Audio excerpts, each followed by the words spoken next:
quick hi in the comments and let us know where you're tuning in from. Also, if you have any suggestions for us to make the channel better, please let us know. Now let's start with the story. After spending 9 hours this week, yeah, 9, driving my mother-in-law to dialysis appointments, I felt about as lively as a wet paper towel stuck to a shoe. Between getting up at 4:30 in the morning, fighting traffic, parking, then sitting in that waiting room that smells like stale coffee and Lysol for hours, I was basically operating on muscle memory alone. Rosalie, my mother-in-law, bless her, has kidneys about as functional as a brick, so 3 mornings a week we do this little ritual. Diana, my wife, apparently works unmovable corporate hours, code for I'm not doing it, deal with it, Jordan, so it's on me. And this past week was a real gem because Rosalie also picked up some kind of virus, meaning extra appointments, which translated into 9 blessed hours of driving and waiting. And I'm pretty sure I started hallucinating a dancing dialysis machine by Thursday. But hey, it's family, right? We're supposed to sacrifice and show up, so I did it. And by Friday, let's just say my brain was about as fried as a gas station chicken wing. So Friday night, I finally limp home. I drop Rosalie off and think maybe I can get a couple hours of peace, maybe even collapse face first into a pillow without dreaming about dialysis chairs. I pull into the driveway around 7:30 p.m. and immediately clock Bianca's car. Plus 2 more I know from Diana's work happy hours. Great. Nothing says welcome home like a bunch of half-drunk corporate hyenas. I'm dragging my carcass toward the house when I hear them cackling out on the back porch, sounding like a bunch of reality show rejects on discount mimosas. I pause by the side gate, too tired to care but curious enough to listen. That's when I hear Bianca's voice, sharp as a cheese grater, pipe up. He's like a dog. Obedient, pathetic, and too dumb to run away. The table exploded in shrieking laughter, like a bunch of seagulls fighting over a French fry. And then Diana, my darling wife of 8 years, slurred out through her laughter. Don't insult dogs, at least they're loyal and useful. Cue more howling from her peanut gallery. They were laughing so hard, she actually spilled her wine, which dripped off the side of the porch like blood from a cheap horror movie. I swear Bianca nearly fell off her chair. That was it. That was my welcome home committee. I stood there frozen, sweat still sticking my shirt to my back, muscles sore from trying to keep Rosalie comfortable all week, and listening to these so-called adults rip me to shreds like I was the day's entertainment. They laughed and laughed, cackling on the back porch. Our bedroom window was open, so as I trudged up the walkway, I figured I'd grab a quick shower before maybe joining Diana and her squad of discount hyenas. You know, just try to put on a social face for a minute even though my brain was sputtering like a dying lawnmower. I stepped inside, started untying my boots, and that's when Bianca's voice, about as soothing as a smoke alarm, punched through the night air. He jumped, y'all like a dog. Obedient, pathetic, and too dumb to run away. I swear, the blood in my veins turned straight to engine coolant. I froze there, one boot halfway off, just staring. And then Diana, in her Queen of the Roast voice, cracked up so hard she must have sloshed half her grocery store rows onto the deck because she cussed, then said, "Don't insult dogs, at least they're loyal." The whole porch went off like a clown car, shrieking and giggling, practically slapping their knees over how hilarious the pathetic Jordan routine was. Meanwhile, I'm just standing there, filthy from the road, smelling like waiting room coffee, trying to unhook a crusty shoelace. And apparently I'm the night's comedic material. 8 years of marriage boiled down to being a trained mutt, right there in front of Bianca and Diana's HR luncheon fan club. Not going to lie, my first impulse. Storm out there and flip the whole porch table over. Glasses, plates, that shriveled charcuterie board, all of it in the grass. Just kapow. Let them chew on that for a minute. But something in me just died. Cold. Like an engine getting slammed with an ice bath and seizing up. So I finished pulling off my boots, every movement mechanical, like I was disassembling a bomb. Marched upstairs, stripped off my clothes, and took the longest, hottest shower of my life. I think I was trying to steam the humiliation out of my pores, but it clung on like mold. When I came back down, hair dripping, I poked my head into the living room. Diana didn't even look up, just gave me a lazy little wave with her wine glass, like I was some passing waiter. "Babe, I'm exhausted," I managed, voice flat. "Driving Rosalie around all week. I'm going to bed." She barely blinked, just went back to showing Bianca something on her phone, giggling. So I climbed into bed, laid there, staring up at the ceiling fan spinning like a cheap hypnotist's wheel, round and round, just like my thoughts. Every snide remark, every quick eye roll, every time she'd cut me off mid-sentence to show her friends a meme or a TikTok, it all hit me like a sledgehammer. So there I was, lying in bed with my phone lighting up my exhausted face at 3:27 a.m., scrolling through old texts like a self-loathing archaeologist digging up broken pottery when I found that one from last month. I'd asked Diana if she could maybe, possibly, swing by the store to pick up a few groceries on her way home. You know, milk, eggs, bread, the standard civilization-preserving items. Her reply still burned a hole through my retinas. Can't you do it? Not like you have anything important going on today. Nothing important, huh? I was installing a new water heater that day after hours of it leaking rusty sludge all over the floor, but apparently keeping us from showering in brown goo wasn't important. Who needs a working water heater when you can just laugh at your husband on the porch, right? Anyway, I was driving Rosalie to her Saturday 5:30 a.m. appointment, a time of day that feels illegal to even acknowledge, and by mile 20 on the freeway, I was basically monologuing to my old F-150 like it was a licensed therapist. Listen, buddy, I muttered to the steering wheel. You're the only one who gets me, huh? You keep rolling, I keep rolling, and neither of us gets a thank you. That truck didn't answer, but the way the engine sighed over a pothole felt like agreement.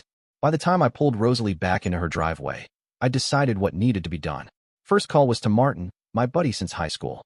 Construction guy, divorced 3 years ago, knows all about women who think men are walking toolboxes. I laid it all out for him, no sugarcoating, just straight up. Martin, she called me a dog, man. A pathetic dog. And laughed about it. Martin's voice boomed through the line. Brother, you're not a dog. You're a goddamn workhorse they're riding into the ground while they laugh about it. A workhorse. That hit different. Next call was to Ramon, my financial advisor. I told him flat out, Ramon, I think I'm going to have to, plan ahead. He got the message.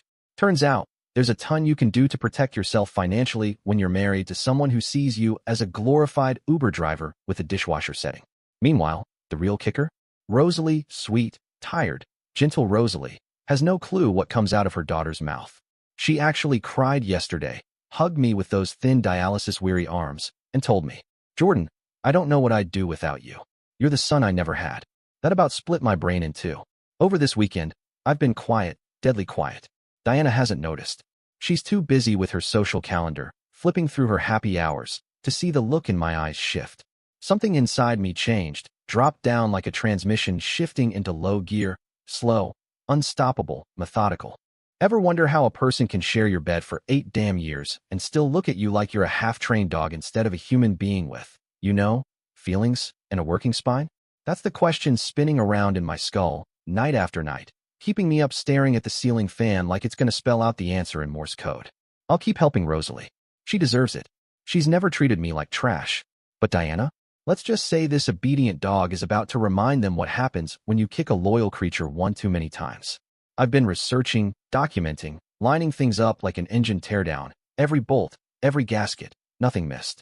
But there's a part of me, a big dumb hopeful part, that still wants to just look her dead in the eye and ask straight up, do you really think I'm nothing but a pathetic dog?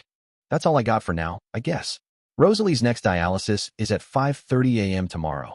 So I'm going to try to snatch maybe 4 hours of sleep before the alarm starts shrieking at me like an angry rooster on meth. Day 1, called the bank. Got a separate account set up faster than you could say financial independence. Redirected my entire direct deposit there, effective next paycheck. Left enough in our joint account to cover the bills. I'm not trying to leave Diana high and dry overnight, but I wasn't about to let her vacuum out my money once she got wise. Day 2, called Rosalie's clinic. Explained, politely, that I was getting roasted alive trying to haul her around at dawn 3 days a week, though I left out the part about her daughter's hyena-laughing wine club. The receptionist was super understanding, bless her. Rearranged most of the appointments to later in the day, except for one early morning a week. Small victories. Diana, meanwhile, still hadn't noticed squat. She's too busy scrolling TikTok while I'm stirring the pasta sauce. No clue the ground under her is shifting like a California fault line. Day 3. Okay, this wasn't supposed to happen so soon, but something in me just clicked. I was sitting at the kitchen table, trying to talk to Diana about the leaky faucet in the upstairs bathroom, because, water damage is sort of a problem, and she was half listening, half watching some phone video of a dog wearing sunglasses. I looked across the table and thought, enough. Diana, I said, steady as I could, I heard what you said about me to your friends that night on the porch. Her head snapped up so fast I swear I heard a little neck crack. Her eyes went from wide, like someone just found a spider in their cereal, to narrow and calculating in about half a second. First thing out of Diana's mouth after I called her out? Flat denial, like she'd practiced it in front of the bathroom mirror. What are you talking about? You're being weird. Weird? Lady, I was being weird. After you called me a pathetic dog to your giggle squad? So I repeated the line word for word. Obedient, pathetic, too dumb to run away, and you should have seen how fast she switched gears. Like a cheap transmission about to drop its gears in the driveway. Oh my God, it was just girl talk. Everyone vents about their partners. You're making a big deal out of nothing. Girl talk? Right? Nothing says girl talk like comparing your spouse to a half-trained yard dog. I didn't even bother replying, just stared at her and let the silence grow, all heavy and oppressive, like radiator coolant flooding a boiling engine. Then I asked, calm as could be, do you think it's normal to compare your spouse to a pathetic animal while he's literally exhausting himself helping your sick mother? And that's when the waterworks kicked in, fake tears, of course, more like when you flick water on a sizzling cast iron pan, all dramatic hissing for 5 seconds before it vanishes. I'm sorry you feel that way, she sniffed. Ah yes, the world-famous non-apology, I'm sorry you feel that way, which is basically code for your feelings are the problem, not what I did. Day 4. I had enough. Called up Diana's brother, Ryan. Always liked him, solid guy. Told him I needed to talk about something serious, about Rosalie's care. Met him at this greasy spoon diner, sat him down, and dropped the bomb. Ryan, I'm gonna play you something, and you need to hear it to the end. I hit play on the voice memo. Yeah, I recorded that night. After hearing them the first time, I'd gone outside, started the recording app, and set my phone on the windowsill before hitting the shower. I checked the Texas laws on one-party consent first, of course. Ryan went through about 5 different facial expressions in 30 seconds flat. Confusion, disbelief, rage, embarrassment, then finally just a cold, soul-deep disappointment. Send me that, he said quietly. I did. No hesitation. Day 5. Radio silence. Nobody from Diana's family texted, called, sent a carrier pigeon, nothing. Later Ryan told me he played the recording for Rosalie. Apparently she cried for a solid hour, and then phoned Diana to rip her a brand new one. Ryan said he'd never heard his mom go off like that on anybody. Meanwhile, I went full gray rock mode, like one of my peers suggested. Just turned into a blank wall. No more cooking her favorite meals. No more picking up her dirty coffee cups from random corners of the house. No more pretending to care how her day went. Didn't yell, didn't sulk, didn't slam doors. Just idled and neutral. Emotionally unhooked. Day 8. Diana rolled in the door with flowers, discount tulips, I noted, and my favorite Thai takeout. Put on this sugary voice like she was auditioning for a toothpaste commercial. Babe, I really think we can move past this rough patch, she cooed. I want us to reconnect. Yeah, right. I ate the pad thai, nodded, said thanks for dinner, and carried my plate to the sink. Then I walked straight to the spare bedroom where I've been sleeping. Later that night, after moving into the spare bedroom, I took out the recycling and noticed 3 empty wine bottles rattling around like the ghosts of bad decisions. Then I heard Diana on the phone with Bianca, full-on crying, snot bubble style from the sound of it. Funny how sound travels through the vents, huh? Cuts both ways. Day 10. I called my sister Darlene across town. She's always had my back, the ride or die type. We talked for almost 2 hours, me laying out every rotten piece of this circus. The porch comments, the half apologies, the fake tears, all of it. By the end, Darlene just sighed and said, Jay, the guest room is yours for as long as you need it. No rush, no pressure. Bless her. She's the type who keeps spare clean towels folded and ready even when you aren't sure you're coming. After that, I started packing, quietly, methodically, like a raccoon gathering shiny treasures. A few documents, a couple family photos, a backup hard drive with all my important stuff, my grandpa's pocket knife. Small enough she wouldn't notice them missing, but important enough that if she torched the place tomorrow, I'd still have what mattered. Day 12. This is where it got interesting. I was home alone. Diana was off getting her hair shellacked at her weekly appointment when the doorbell rang. Bianca. Yeah, that Bianca. She asked if she could talk to me alone, and I let her in, mostly out of curiosity. I mean, what was left to lose? She stood there twisting her car keys in her hands and looking like she'd just seen a ghost. Jordan, she started, voice all wobbly, I want to apologize. About that night. It was wrong. We were drunk, but still, it was wrong. Okay, didn't see that coming. Then she dropped the bomb. Diana had apparently been bad-mouthing me for months. Little digs about how simple I was, how easy it was to flutter her lashes and get me to jump, how I'd never grow a backbone. Why are you telling me this now? I asked, trying to keep my voice steady. Bianca sighed, deep enough to stir a hurricane.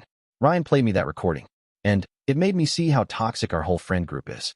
I can't keep being part of that. I thanked her. Genuinely. I mean, at least she came clean, which was more honesty than I'd seen from my own wife in months.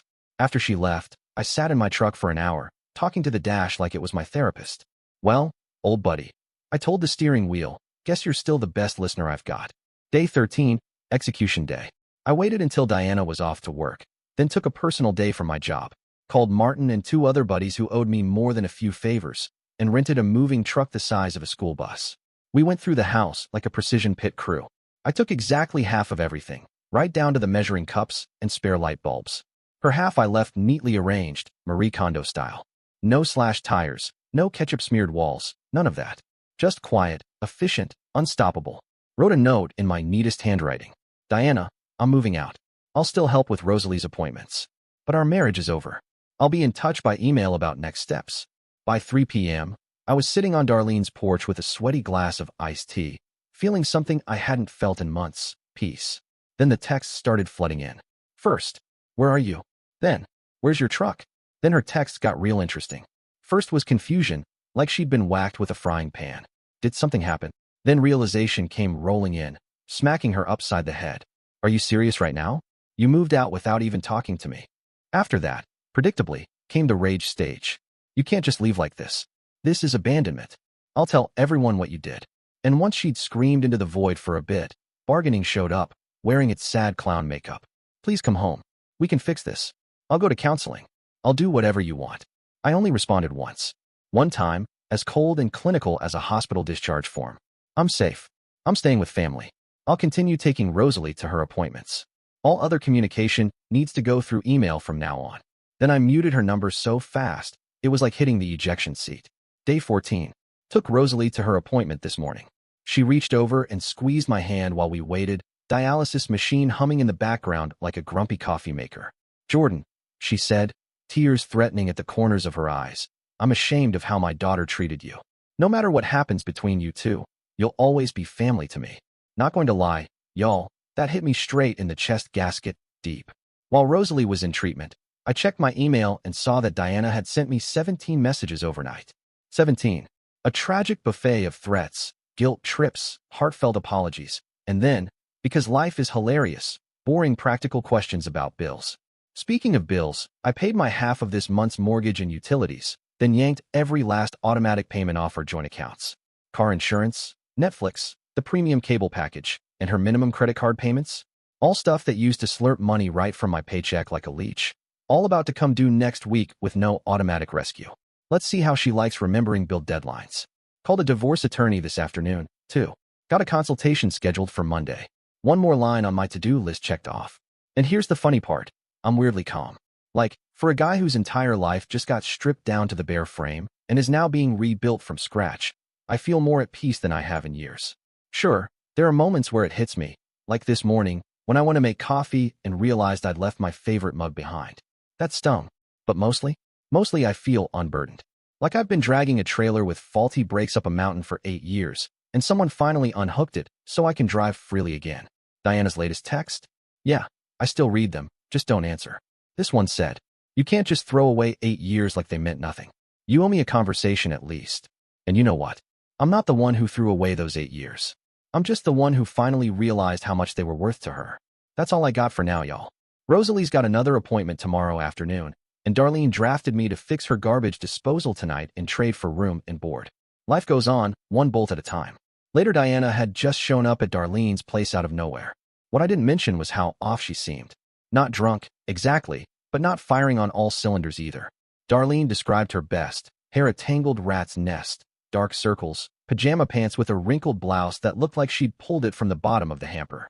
My wife, soon-to-be ex, is the kind of person who puts on mascara just to check the mailbox. So seeing her like a bargain bin sleep-deprived raccoon, something was definitely cracked under the hood. Day 15. Had that consultation with the attorney. Solid dude. Didn't try to upsell me on some scorched earth divorce package. Just laid out the Texas community property rules nice and clean. Half of everything we built in the marriage is hers. Half is mine. When I showed him how I'd already divided up the house with photos and lists, he raised an eyebrow and actually chuckled.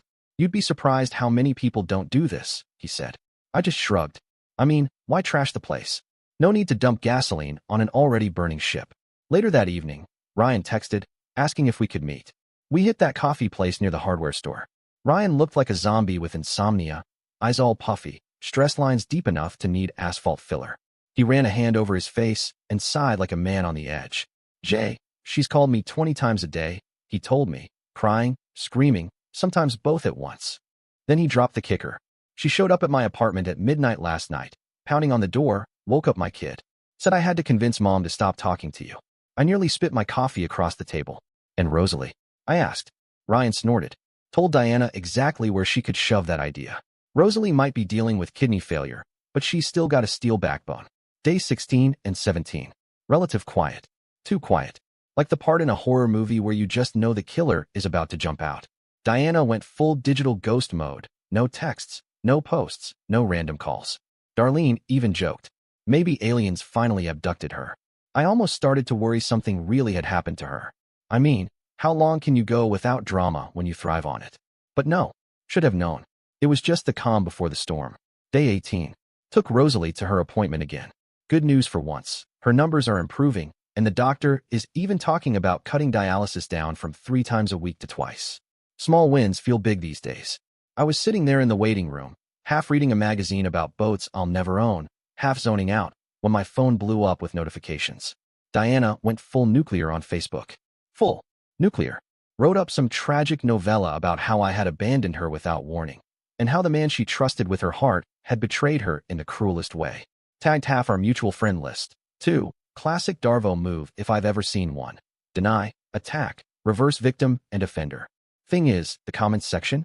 That was where the popcorn-worthy stuff went down. Ryan just put a single question mark, probably the most savage punctuation mark on the planet in that moment.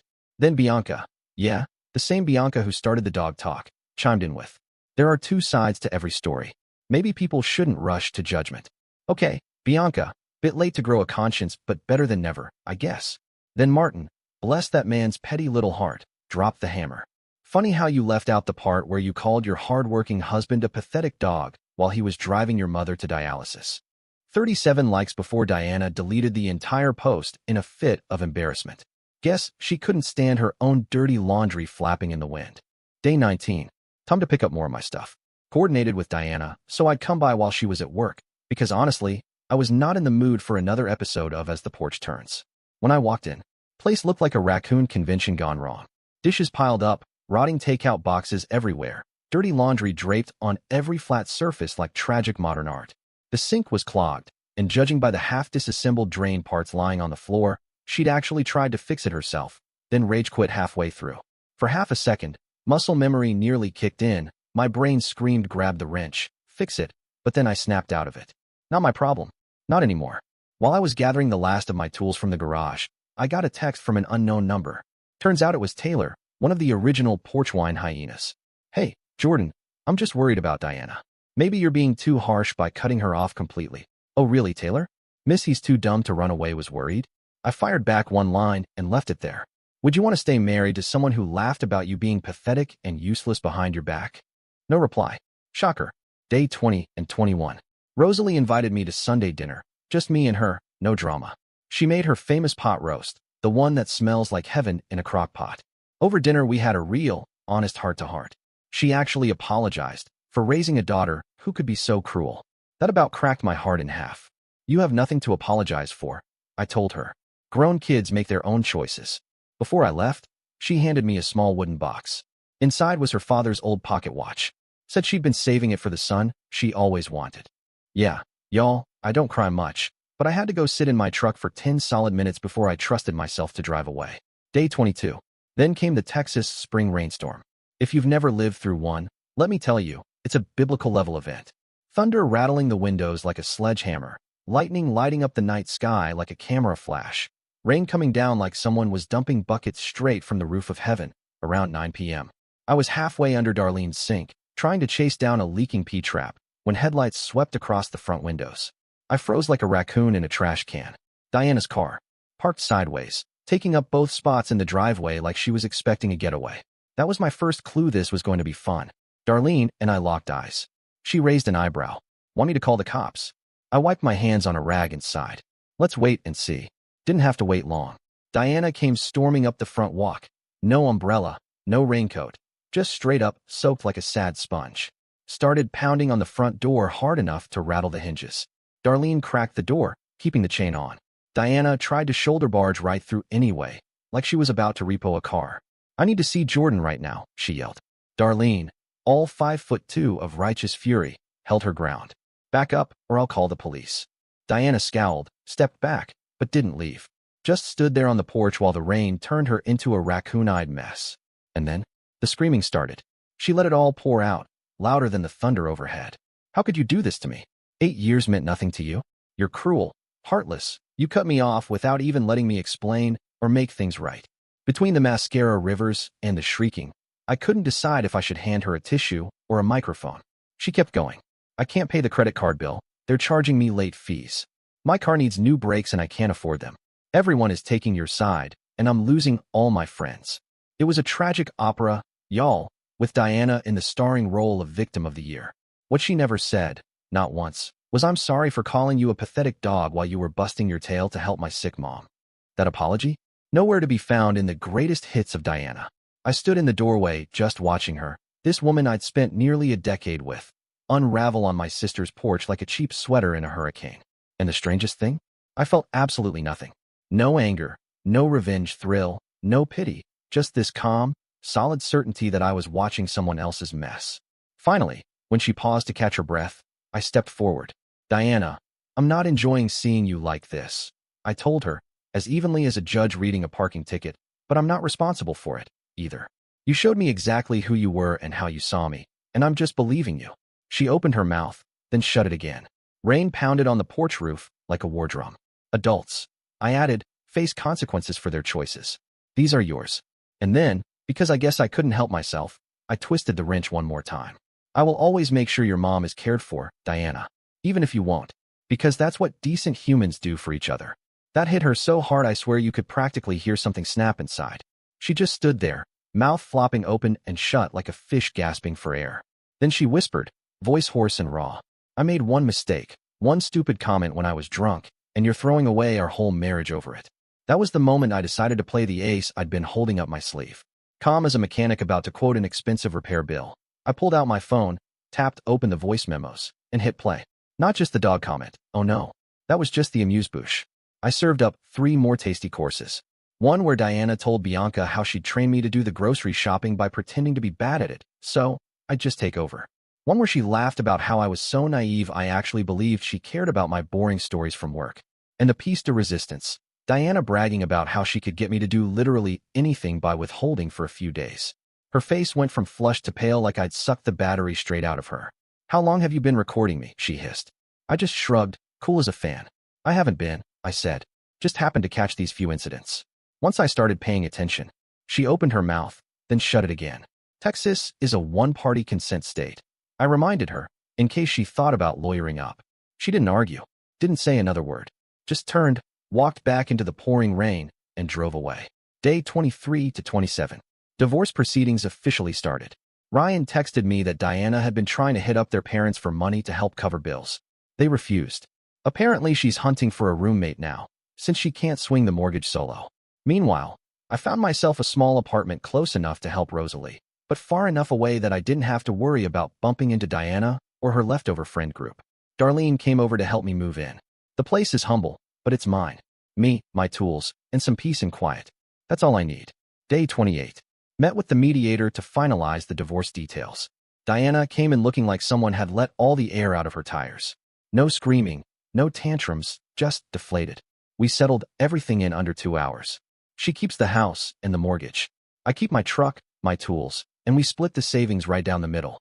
Even the mediator looked surprised. She didn't contest a thing. As we were leaving, Diana asked, "Can we talk privately?" Against my better judgment, I nodded.